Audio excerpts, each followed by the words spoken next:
India تو اب پھنس گیا ہے نا. انڈیا تو ٹریڈ کے لحاظ سے بھی جتنا انوالوڈ ہے سعودی عربیہ کے ساتھ، تقریباً کوئی 26 لاکھ لوگ، ان کے 2.6 ملین ان کے لوگ سعودی عربیہ میں کام کر رہے ہیں، اور کل سے صف ماتم بچھی ہوئی ہے. اس لیے وہ تو، لیکن اس کا ایک اور بھی آپ اینگل دیکھیے کہ اگر اسرائیل کو نظر آتا ہے، بیکاز ایک نیوکلیر پاور کا اینگل سارے دے رہے ہیں. رائٹرز نے بھی خبر کی Saudi Arabia nuclear on Pakistan sign mutual defence pact. A P نے بھی خبر دی Saudi Arabia signs a mutual defence pact with nuclear on Pakistan, اور اس قسم کی باتیں ہو رہی ہیں. اب اسرائیل کے لیے بھی پرابلمز بڑھ گئی ہیں. کیا خطرہ زیادہ نہیں اب ہوگا کہ اب انڈیا کی ڈائریکٹ ایگریشن اس پٹائی کے بعد ویسے ہی اس کو سیکنڈ تھاٹس ہیں، 10 بار ہی سوچے گا پاکستان پہ پانے کے لیے؟ اب تو بہت زیادہ یہ فنڈنگ اور فنانسنگ نہیں ہوگی ٹیررسٹ ایکٹیویٹیز بڑھانے کے لیے، انریسٹ انڈائریکٹ کرنے کے لیے. پراکسی وار جو ہے، پراکسی وار اب بہت زیادہ تیز نہیں ہوگی پاکستان کے اندر انڈیا اسرائیل کی؟ دیکھیں پہلے سے ہے، آپ کو تو یاد ہے کہ ٹارگٹ اسیسینیشنز ہو رہی ہیں، بی ایل اے کو مدد کس طرح ملتی ہے. میری جو ابھی کتاب آئی ہے پاکستان انڈیا ریلیشنز پہ، کاش کہ میں اس کو کسی وقت آپ کو جلدی دے سکوں. اس میں آپ دیکھیں گے کہ میں نے یہ ثبوت فراہم کیے کہ کس طرح یہ بی ایل اے کو مدد کرتے رہے ہیں. اب یہ آہستہ آہستہ ایکسپوز ہو رہے ہیں. ان کا یہ جو ایجنڈا تھا پچھلے 25 سال سے کہ پاکستان پہ الزام لگاؤ، بعد میں تحقیق کرو، اگر اپنے لوگ نکلے، سیفران ٹیررزم نکلے تو دبا دو، تو اس میں ان کو پاکستان کی بدنامی ہو جائے گی. یہ تو پہلگام کے بعد یہ پہلی بار دنیا پہ یہ اشکار ہوا کہ یہ ہندوستان تو 25 سال سے ہمیں بیوقوف بناتا رہا.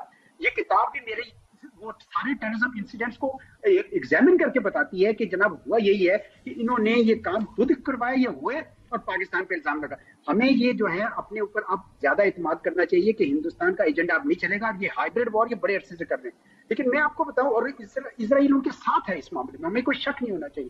لیکن جو چیز میرے لیے اہم ہے وہ یہ ہے اکتوبر کا مہینہ، اور میں وہاں کہیں اور بھی کہہ چکا ہوں یہ بات کہ اکتوبر کے مہینے میں آپ کو بہت ہی ہوشیار اور چوکنا رہنا ہوگا، کیونکہ نومبر میں جو الیکشن ہیں اس کے پیش نظر مودی صاحب کچھ بھی کر سکتے ہیں. چھوٹا موٹا کریں گے، زیادہ بڑا اس لیے نہیں کریں گے دو وجوہات سے. ایک اس لیے نہیں کریں گے کیونکہ وہ امریکہ کو غیر متوقع طور پر وہ طول پکڑ گیا، حالانکہ یہ نیچرلائز ہے لیکن طول پکڑ گیا. دوسرا، سعودی عرب کو کے ساتھ ہمارا معاہدے کے بعد ایک اسٹریٹجک ڈیپتھ ہمیں زیادہ مل گئی ہے. اب شاید بڑا کام تو نہ کریں، لیکن انہوں نے نومبر کا الیکشن جیتنا ہے. اگر یہ نومبر کا الیکشن نہیں جیتے تو مارک مائی ورڈز کے اگلے سال بنگال کا الیکشن اور دوسرے بھی بی جے پی ہار جائے گی. ان کا سیاسی مستقبل مخدوش ہو جائے گا. چنانچہ یہ کسی نہ کسی قسم کا پہلگام جیسا کوئی نہ کوئی واقعہ ہو جائے گا یا کر دیں گے، اور پھر الزام پاکستان پہ لگائیں گے تاکہ کم از کم ہم الیکشن ضرور جیت لیں.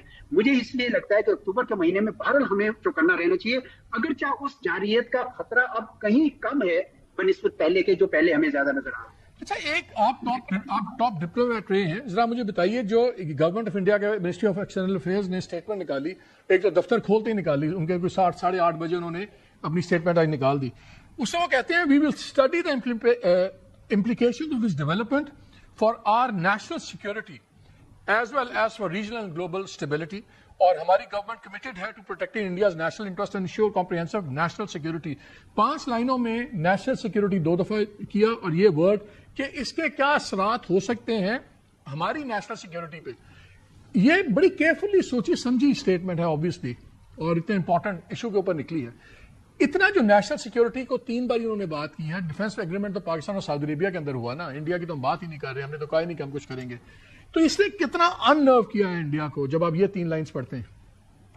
دیکھیں ان کو زیادہ یہ ہے کہ کہیں یہ جوائنٹ ڈیفنس مینوفیکچرنگ پہ اگر آ گئے تو یہ پاکستان کے پاس وسائل کی کمی تھی، اور اگر وہ وسائل آ جاتے ہیں سعودی عربیہ سے تو پاکستان کی جو استعداد ہے وہ کئی گنا بڑھ جائے گی. لیکن ابھی ہم نے محدود وسائل کے باوجود ہمارے پاس میزائل قوت بھی تھی، ڈرونز کو بھی ہم نے کاؤنٹر کیا، اور ہمارے ساتھ جو الیکٹرانک وارفیئر اور وہ تمام چیزیں بھی ہم نے کی. اگر سعودی پیسے بھی ساتھ میں آ جاتے ہیں اور ہمارے وسائل بڑھ جاتے ہیں تو آپ سوچیں نا کہ ہماری کتنی قوت بڑھ جائے گی. لیکن یہ بات یہ بھول گئے ہندوستانی کہ خطرہ پاکستان سے ہندوستان کو نہیں ہے، ہندوستان سے پاکستان کو ہے.